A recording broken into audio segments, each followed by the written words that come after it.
Hello my royal lovelies, welcome back to the channel and of course welcome to my home. Today we are broadcast from the royal bedchamber. Right, I hope you have all watched yesterday's video. If not, you will be aware of what it will be about.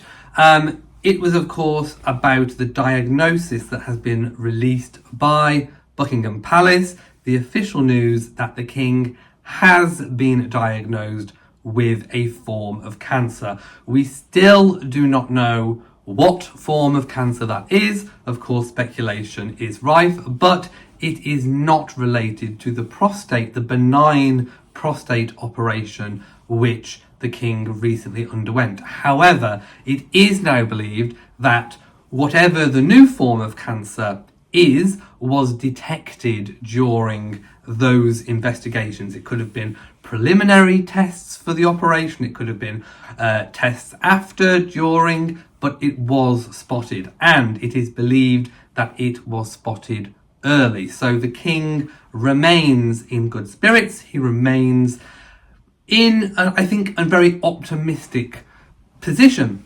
However, we do not know the details, and we do not know how advanced the cancer was when it was caught. So the one thing that we can do is look at how people are reacting. And when I say people, I mean the media, but also I mean the family. One of the things that I noticed when watching a lot of playback from the media is a lot of people that have worked in the media, journalists, for a very, very, very long time. And I'm not talking, you know, the people that are just into gossip and that sort of thing. Real journalists that have been in the game for a very, very long time have said how the tone of the initial statement feels. Although they believe that, you know, things are optimistic at present, they do believe that there is an air of real seriousness to this, and urgency, and also unexpectedness. This was not expected, and I think that is clearly coming through. I don't think the King knew about it when he was having the operation, but he certainly did, within a few days, I think, after. So the Queen, Princess Anne, have been carrying on regardless. The Queen would have attended the cancer charity that she attended whilst knowing her own husband's cancer diagnosis. So she most definitely is a trooper. Princess Anne has been carrying on, holding the fort by carrying out an investiture. Prince William, the Prince of Wales, will be coming back to work this week too. Also, news just in that Prince Harry has landed in the UK. Again, this is what I'm saying about the urgentness of the situation and the reaction of the family. The King is said to have personally called his siblings and of course his children to break the news to them. And it was deemed urgent enough for Prince Harry to leave Montecito, jump on a plane straight away. We'll talk in a moment about all the different options surrounding his motives for doing so. One would hope, of course, that it is care and compassion for his own father, but we'll get to that in a moment. Another telltale sign was that Princess Beatrice and Edo were seen visiting Clarence House, where the King is staying ahead of treatment. Now, yesterday, there was mixed reports on whether or not the King had already undergone treatment or whether he was waiting. I think it's become clear now that he is awaiting these regular treatments. So could be radiotherapy, could be chemotherapy. At this point, we do not know. And it's important to note that in the future, the King could choose to disclose further details, more information on what the form of cancer is, and of course his treatment, to help people going through similar. So Edo and Beatrice visiting, these family members do not just visit out of the blue for nothing. is what I'm trying to say. I think it indicates a level of seriousness. The king staying in Clarence House is not unexpected. Buckingham Palace is still being refurbished, so Clarence House is his main home whilst in London. The treatment will be carried out in London.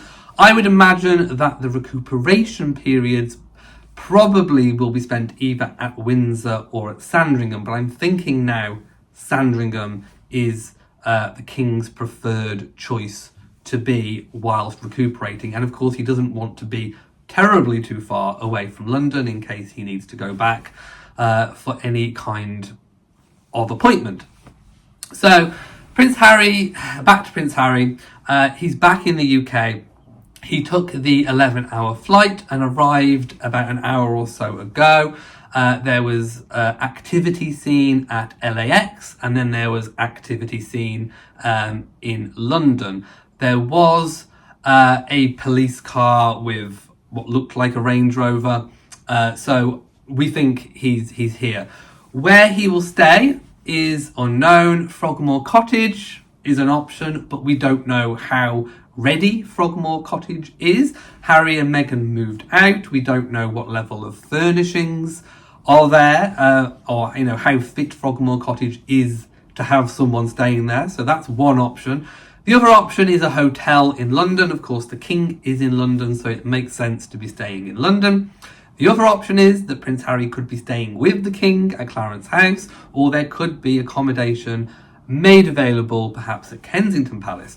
So basically at the moment we don't know, but I expect that will become clear as the hours and days go on. We also do not know at this point how long Prince Harry is staying for. Is it a fleeting visit, or is it one that's going to be for a prolonged period of time? Right, let's get stuck into the different motives. So, as I said previously, one would hope that the visit is because of a caring son, a caring, loving son that wants to be with his father after such a shock diagnosis. That is what one would hope. But of course, we are not talking about Prince William. We're talking about Prince Harry, who has, over the past 4 years, had no issue with bashing his own family when they have been ill. So I'm not basing this on anything malicious. I'm basing what I'm about to say on Harry's own actions. He did the Oprah interview bashing his family, making racial sort of allegations against his family, whilst the Duke of Edinburgh was in hospital. He recorded that interview knowing that the Duke of Edinburgh, his grandfather, was in hospital, gravely ill. He penned, or rather co-penned, he narrated Spare Me, whilst the Queen was in her later years, not very well, likely not to live a long time. He planned to release that book during her lifetime. So he has no issue with making digs at his family when the chips are down, if you like. Where's the level of compassion there, my loves? Anyway, I digress. So that's what I'm basing it on. I think we need to explore the potential that there is an ulterior motive here. I spoke yesterday about the councillors of state. At the moment, there is not a council of state that has been evoked.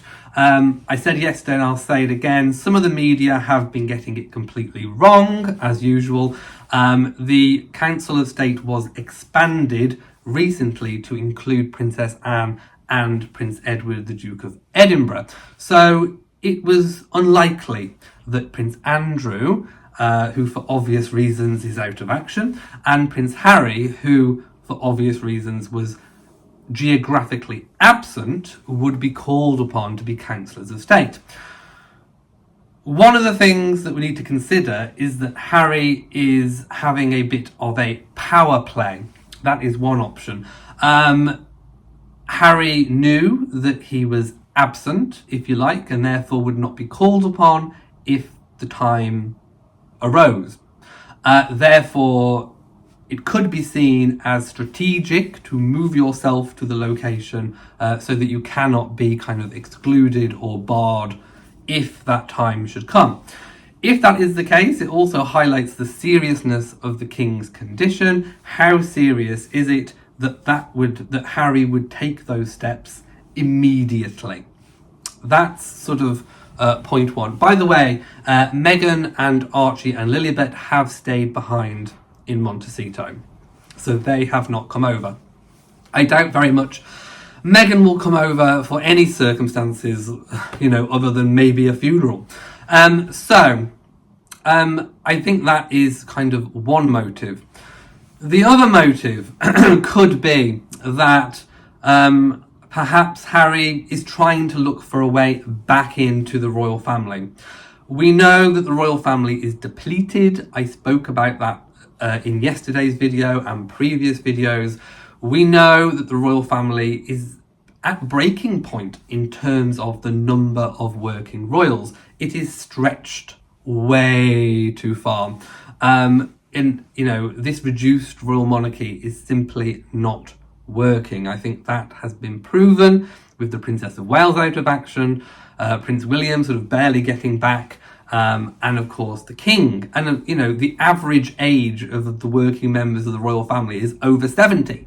So we need a bit of an injection of youth, I think, into the royal fold. So is Harry having a power play, a plot to return to the royal fold? We saw indications of that wish when he let bygones be bygones over Christmas. I wouldn't refuse an invitation to come to the Christmas table at Sandringham. No, I bet you wouldn't. When all's crumbling, everything is crumbling in Montecito, in Snake Mountain. The walls of the castle are crumbling before them.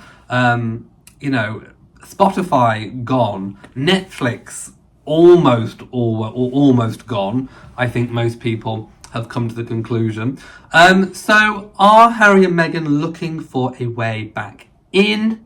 Could this be the perfect opportunity? If one was to be cynical, and we have to be cynical here to explore all the possibilities, just as much as it is a possibility that Harry genuinely cares about his father and is kind and compassionate. We also, on the other hand, need to discuss the fact that there could be a plot and an ulterior motive. So, does this present the perfect opportunity for the return of the Sussexes? Harry could be going over to pitch a return for him, or he and Meghan to return to the UK, paid for home, security, back in the royal fold, doing engagements, which he has been doing, for pretty much all of his adult life, apart from obviously when he was in the military. So, yes, could he be coming over to reconcile, to pitch a return to the king? Harry and Meghan are certainly, kind of qualified to come back and do the royal duties, but a warning. It's like now a warning. Yes, a warning to the king.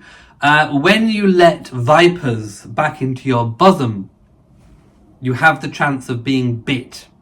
You run the risk of being bit. That poison setting in. But anyway, we know that sometimes it is these big shock events that can bring a broken family back together. On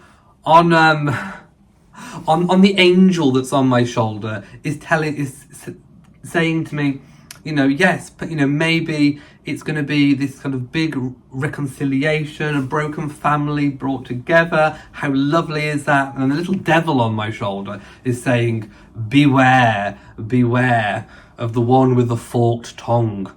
Yes, and we know who that is. The Montecito monster, of course, has a forked tongue. So yes, I think at the moment we don't really know what the motives are. But I do think that it alludes perhaps to the seriousness and the gravity of the king's condition. although that is being played down in the media. The other kind of motive for the speed of Harry's return to the UK is that if the king is gravely ill, which we don't think that he is at the moment, we hope, fingers crossed, that he's not, but if something were to happen, a return to the royal fold is, if that is Harry and Meghan's desire and their motive, a return to the royal fold is much more likely under the very compassionate King Charles, rather than a King William. Harry must be quaking in his boots at the prospect of a much earlier than he anticipated King William. I think he knows that his brother would be a lot more cutthroat and a lot more hardline on Harry than his own father. So, to make a return, to make amends, could be very strategic to do that whilst the king is still the king. Because a change of reign to William, I think, would herald a eternal banishment for Harry and Meghan from the royal fold. One that I don't think he would come back from. So, is it strategic to get in there now, before anything happens, return to the fold, come back as if nothing ever happened? Not that we will forget what happened, of course. I think it would be very difficult. I mean, can you imagine a return for Harry? How would that go down with the public? I mean, he would have to do a lot of bowing and scraping to the public, I think, for them to come anywhere near close to forgiving. Yes, I mean, I don't think the public will ever, forget.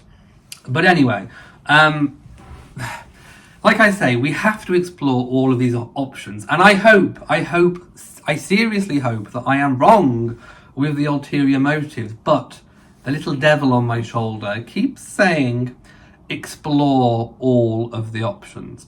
And yes, I don't think that can you imagine, we thought, this is a real prospect until the king gets the all clear, and we know that we are out of the woods, so to speak, out of danger, out of the danger zone. We have this prospect of, we could actually have a King William and a Queen Catherine a lot earlier, 15, 20 years earlier than what we were expecting. The king, has only been in the job just over a year.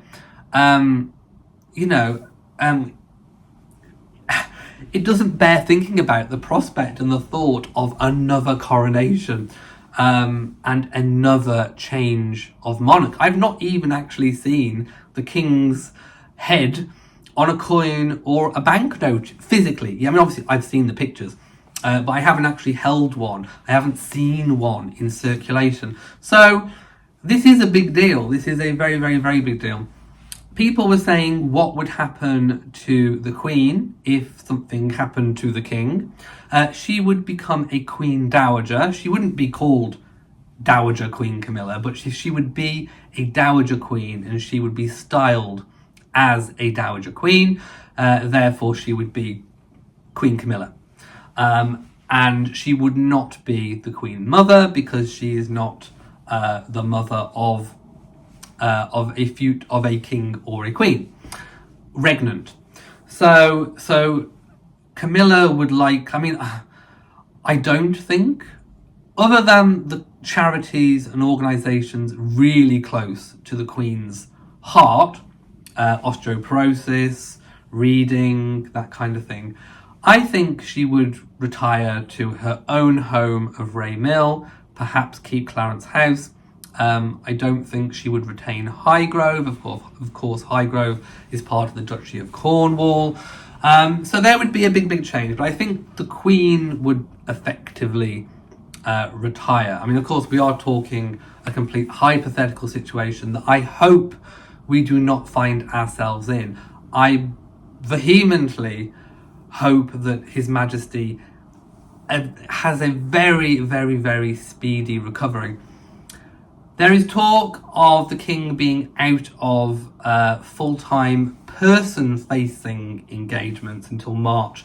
I think it will be much, much, much later. If it is a course of chemotherapy, he could be out of public-facing duties for 6 to 9 months.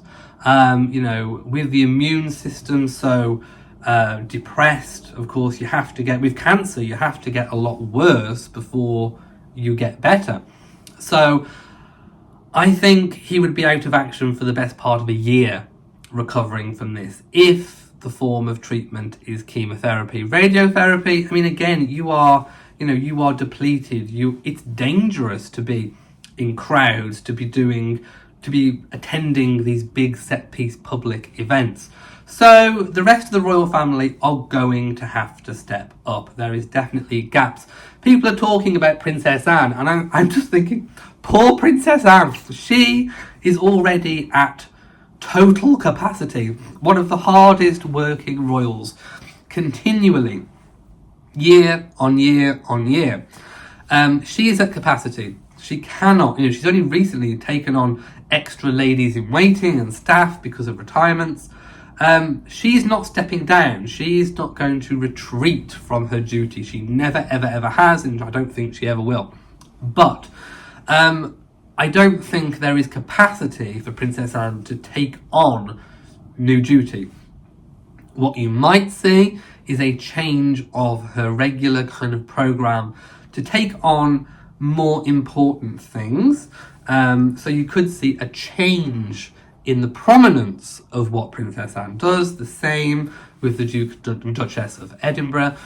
And of course, when William returns back, then I think there will definitely be an increase in capacity there. I think, for that period of time, gone will be the fewer engagements with more impact. I think, William is going to have to step up.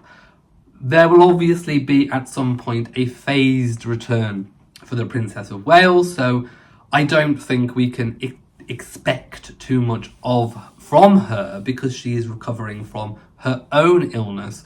The illness has just plagued the royal family in 2024.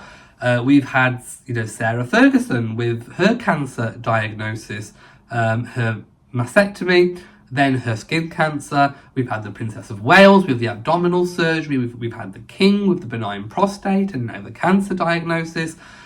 Queen Camilla, although, not any sort of immediate kind of hospitalization, we can tell that, she is suffering, just the ailments of her age, just, the kind of things that you would expect of someone in her mid-70s. So yes, we have an aged royal family in terms of the average age of the working royals, which again brings me to Prince Harry. Is there going to be a planned return for Harry and Meghan? And how would that go down with the public? I want to know how that would go down with you guys. Now, I know on this channel, leave a comment. I know on this channel I have spoken about expanding the working royals and who I would like to be working royals. I think perfect choices would be Princesses Beatrice and Eugenie, and I think Zara and Mike Tyndall as well. There could be an option to bestow titles on Zara and Mike. I'm just saying that could be an option. Those are my preferred choices. Of course, there is Peter Phillips as well, Zara's brother. But I do read the comments in the video, and I know a lot of you are wary of the York sisters, in particular Princess Eugenie, who still has a close relationship with Harry and Meghan. So I can see why. I can see why there would be a little bit of being wary of them. However, the alternative is a return of Harry and Meghan. So I'm going to ask the question. I'm going to pose a question to you. Would you rather have Princesses Beatrice and Eugenie, supported by their husbands, and maybe Zara and Mike, being brought into the royal fold to take on a lot of the kind of minor royal work, the kind of what I would call the traditional bread and butter work of the royal family? Or would you rather see a return of Harry and Meghan? Because that is, I think, the lens that we are looking down right now. Do I think personally that Harry and Meghan deserve to be just let back in? After what they've done to the Queen and the Duke of Edinburgh, and of course William and Charles over the last so many years? No, I don't. But I don't like to see a broken family at the same time. So, Beatrice and Eugenie or Harry and Meghan, I think, this is what it's going to pretty much come down to in the future. We have that royal lull, we have that royal gap in between when the Wales children, George, Charlotte and Louis, would be sort of coming up. They've got the rest of their childhood, they've got the rest of their education, they've got university, they've got their early lives, they've got whatever sort of, professional career they may wish to go into before royal duties. So we could be looking at them being sort of their mid-20s, 30s before they become working royals. There is a gap, there is a lull that needs to be filled. And I think the obvious choices would be Beatrice and Eugenie and Zara and Mike. The alternative being Harry and Meghan. Right, what I'm going to do now, because obviously news is breaking all the time, I'm just going to do a quick check of the headlines to see if anything has happened whilst I've been talking to you here. No, I think it's pretty much been confirmed Harry has indeed landed in the UK, and I think he's making his way either to his accommodation or he'll be going straight to see the King. Like I say, it shows the seriousness, it shows the urgency, or it shows a massive kind of U-turn from Harry and Meghan. Let me know in the comment section below what you think. Do you think that Harry and Meghan are trying to make a comeback? Has it been gone so disastrously wrong? I think we all know the answer to that for Harry and Meghan in Hollywood. It has been an epic, spectacular downfall of Harry and Meghan, and it's been of their own doing. It's been of their own creation. Nobody made Harry and Meghan do the Oprah interview. There's this notion out there by their supporters that they had to speak. They did not have to do anything. It's a series of choices that has completely messed up for them. They chose to do Oprah. They chose to do Spare. They chose to do the documentary. They chose to leak whatever information they've leaked. They chose everything. They are the creators of their own destiny, and they have created their own spectacular downfall. Now, is it a case of come crying to daddy? I think it could be. Like I said before, Harry and Meghan's truths, or their truth bombs, have more holes than a size 12 pair of Crocs. Seriously. And everyone just picks whatever they say apart. So I'm interested to see how long Harry stays. The length of stay, I think, will tell a tale on how serious the King's condition is. Also, will we see Meghan, Archie and Lilibet making a return over the coming weeks, perhaps? I don't know. It is a lot to just drop everything and just completely return with the children. But I think there will be a lot more disclosed if that happens. And I think we'll see the positioning of where things are going. Right, I think I have spoken openly, I think I have spoken honestly, and I think I have considered all the different options. If you think there is something that I have missed, please let me know in the comment section below. Right, thank you for joining me in the royal bedchamber. If you've enjoyed this video, please give it a big old thumbs up. Don't forget to share on social media, and of course do hit the bell so that you know whenever I upload a new video. So from me, until next time, mwah to you all and goodbye.